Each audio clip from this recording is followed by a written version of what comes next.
तो ये जो नगर सेवक जीतते हैं ये सबसे पहले तो बिल्डर लॉबी के पास चले जाते हैं, बिल्डर लॉबी से अपना जो भी कलेक्शन करते हैं। दूसरी बात, ये खुद पर्सनल प्राइवेट स्कूलें खोलते हैं, तो शासन की स्कूलें खुद जानते कि जानबूझ के बंद हो जाए और गरीब का बच्चा पढ़ाई लिखाई नहीं कर पाए। हेलो फ्रेंड, जनता एक्सप्रेस में आप सभी का स्वागत है। जैसे कि आप सभी जानते हैं, महाराष्ट्र में जो है कारपोरेशन के इलेक्शन की तारीख डिक्लेयर होते ही साथ ही हर भावी और माझी नगर सेवक एक्टिवेट हो गए।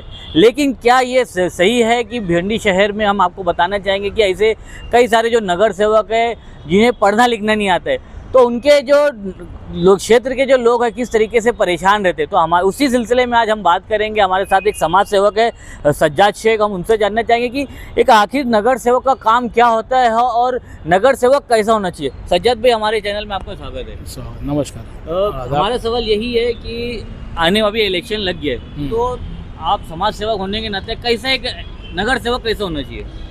नगर सेवक ऐसा होना चाहिए जिसको शासन प्रशासन के साथ में लड़ के और अपने प्रश्न मान के और अपने नागरिकों की समस्या मान के उसको छोड़ने के लायक, उसको सबसे पहले जैसा आपने कहा ना कि पढ़ा लिखा होना चाहिए, कि उसको पढ़ा लिखा होना चाहिए। कि तो आप महाराष्ट्र राज्य में मराठी भाषा का उल्लेख करना आना चाहिए।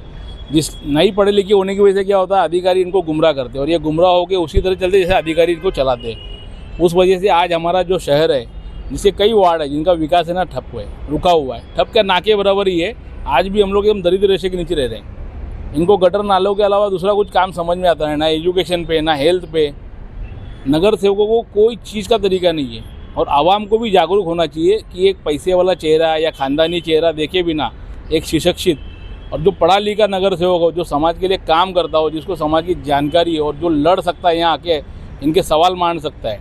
आपको एक एग्जाम्पल उदाहरण देता हूँ कि आज हमारे पास 7-8 साल हुए एक आमदार मिला है भिवंडी पूर्व में, जो पढ़ा लिखा है। जो पढ़ा लिखा होने की वजह से क्या होता है कि हमारी समस्याओं को मानता है विधान परिषद में। आपने बार बार देखा होगा। और समस्या मानने की वजह से वो लड़ के झगड़ के निधि ले आता है और वो निधि लाने की वजह से आज हमारी कई सारी समस्या भिवंडी पूर्व की छूट रही है। तो उसी तरह से आज लोकल असेंबली आएगी तो लोकल मुद्दे उठेंगे, लोकल समस्याएं छूटेंगी। आज हमारे बच्चे एजुकेशन से दूर हैं, क्यों? तो मुफ्त में एजुकेशन नहीं मिल पा रहा है उनको।